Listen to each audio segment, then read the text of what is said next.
মনে আছে?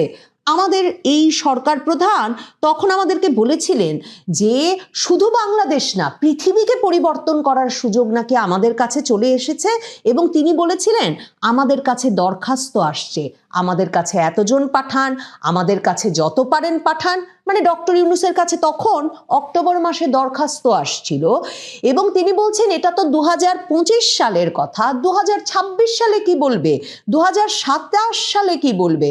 তখন নাকি হাত জোর করে করে বিশ্বের বিভিন্ন দেশ থেকে আসবে আর বলবে আপনাদের তরুণদের আমাদের কাছে পাঠান, আমাদের কাছে পাঠান, কারণ এত তাজা শক্তি দিতে পারে, এত সৃজনশীল মানুষ দিতে পারে, এত বিশ্বস্ত মানুষ দিতে পারে। আমি কিন্তু কোট করে পড়ছি, ডক্টর ইউনূস অক্টোবরেও বললেন এত সৃজনশীল, এত তাজা শক্তির, এত বিশ্বস্ত মানুষ দিতে পারে এমন দেশ খুঁজে পাওয়া যাবে না।